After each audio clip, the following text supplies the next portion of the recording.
Government critics say the Muslim Brotherhood has effectively stepped into Mubarak's old role following a similar dictatorial path. Others dispute that and say Egypt is far better off now than before. We're joined by two guests from Cairo. Dr. Mohammed El-Masri is a professor at the American University. Gigi Ibrahim is a blogger and activist who was out demonstrating today in Tahrir Square. And Gigi, do you feel this sense of betrayal? I wouldn't call it betrayal, but it's basically our revolution hasn't been, it's not done, basically. It hasn't won yet.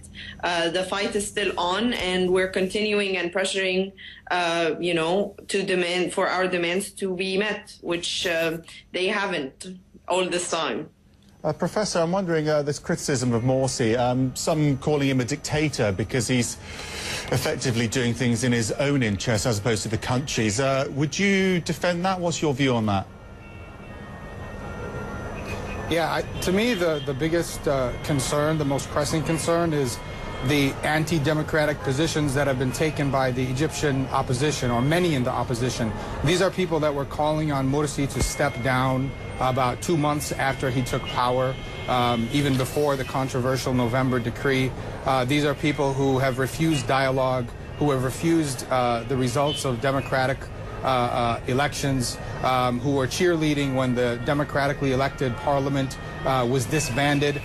To me, that's very troubling because I'm not sure how we can move forward without institutional democracy. I mean, what we have right now is we have a democratically elected president, a new constitution in place. We're getting ready for parliamentary elections. These are major achievements, but we have to ride those achievements. I mean, the fact that there are 32 officially registered parties in Egypt right now vying for seats, that will be vying for seats in these upcoming elections, that's a major achievement. I think we need to join hands with the government and try to... Okay, I just want to... Gigi, are you jumping the gun here? You need to give it more time, let the political process really follow through. It hasn't been that long since the revolution.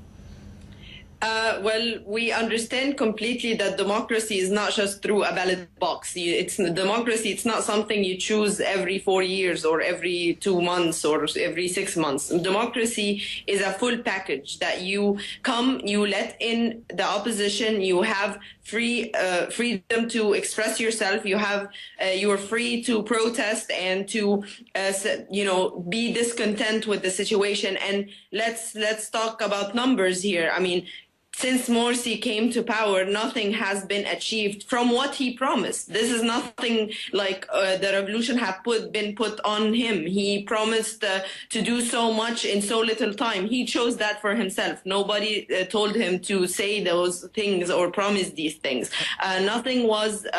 Basically, he achieved nothing in those 6 months. So it's not a matter of time. It's just a matter of political will. And Morsi and the political party that he belongs to has proved all this time that they don't have the political will to adhere to the demands of the revolution. The economy, of course, is something which really affects the sense of feeling in any country. And Egypt's struggling economy fueling the anger on the streets. We've got some figures. Consider this statistic that Bloomberg calls a socio-economic time bomb. It says unemployment rose to nearly 13% last year, meaning more than 3.5 million Egyptians are out of work. But when you narrow it down to young Egyptians from ages 15 to 29, unemployment soars to a staggering 25%, Professor El-Masri. And with figures like that, politics almost steps to the background because people are just obsessed with getting by day to day. Yeah, well, I was born and raised in the United States, and I was just reading up on my former state, Minnesota. It took us 3.5 years to rebuild part of a roadway there. I think one of the things that Egyptians need to understand is that this rebuilding process is going to take time.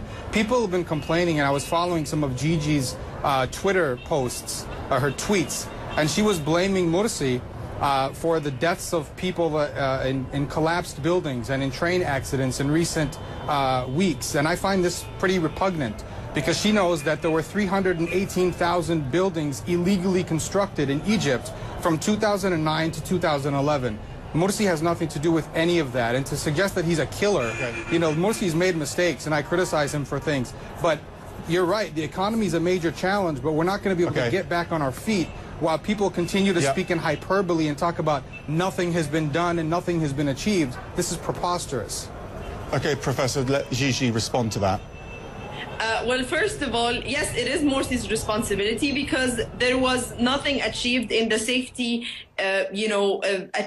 the safety measures that he has promised. He has promised that roads would be better. He promised that transportation would be better. He even promised that the traffic problem would be solved in 100 days, and that we've seen nothing from that. So of course it is his responsibility because he is the one in charge. We elected him, whether me or the people. We elected him because we want the things that he promised, and he has completely failed on all of them, whether it be social demand issues, whether it be going to the IMF to getting this loan that will ruin the country, because that's what Mubarak did, over the past decades, and this is what got us in the first place to kick off a revolution. So if he's gonna follow in the same footsteps of Mubarak, he must expect the same outcome from the people, and you can see that from the streets. It doesn't take much to know that the Egyptian people are not satisfied. Professor, there's a lot of feeling against the government right now, and Morsi in particular.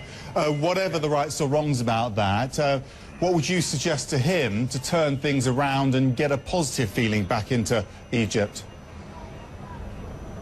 Well, he's got quite a challenge on his hands dealing with, you're hearing what Gigi's saying. She's suggesting, she wants us to believe that Morsi promised that he would fix the transportation system, which is an absolute shambles, in 6 months. Nothing could be further from the truth. It's going to take years and years to rebuild. I urge President Morsi to respond to the legitimate demands of the Egyptian people. I think he's done some of that. He's made some progress. He's also made some mistakes. And I call on all of the Egyptians, opposition, those supporters, to adhere to the rules of democracy, respect the ballot box, respect dialogue. When Morsi called for a national dialogue about a month and a half ago and said everything would be on the table and everyone would be invited, the opposition refused to show up to the dialogue. It's really hard to make progress under those conditions.